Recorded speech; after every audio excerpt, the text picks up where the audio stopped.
The Pickle Lady, as she was known far and wide, was no ordinary woman. Her legend began with a simple craving, one that would consume her very soul, the desire for thick, crunchy, juicy pickles. She would wander the land, her presence foretold by the wafting scent of vinegar and dill that hung heavy in the air. People would point to her, children would laugh and adults would stare, for the Pickle Lady was unlike any other.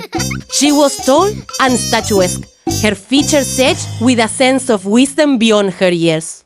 Her hair was the color of midnight, her eyes the shade of pickle brine, and her skin was weathered like a pickle jar left out in the sun. One fateful day, the Pickle Lady found herself at Walmart, drawn to the vast array of pickles like a moth to a flame. She roamed the aisles, her eyes scanning the shelves for the perfect jar. And then, there it was, a giant pickle bigger than any she had ever seen.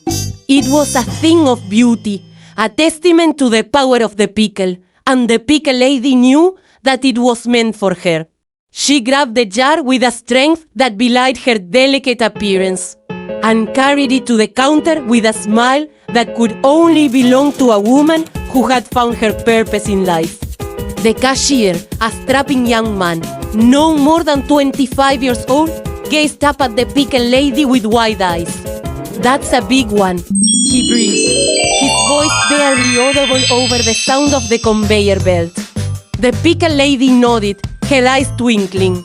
"Indeed it is, my dear," she replied, "but I have a feeling it's just the right size for me." With that, she paid for her price and left the store, the weight of the jar pressing against her hip as she walked.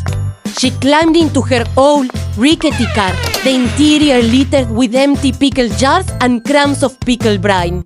With a sigh of contentment, she reached into the back seat and pulled out an enormous wad of napkins. Carefully, she unwrapped the pickle, revealing its glorious, glistening form. She took a deep breath, inhaling the tangy scent of vinegar and dill. And then, with a triumphant grin, shoved the entire 8-inch pickle into her mouth. Her lips stretched to accommodate the girth of the pickle, but it was no match for her determination.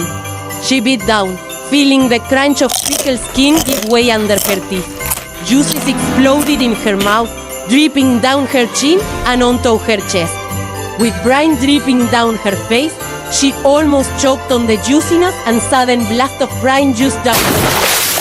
She coughed and sputtered, but somehow managed to swallow it all. Maria Bartiromo reporting. "Give me that crunch, that pickle." Sick.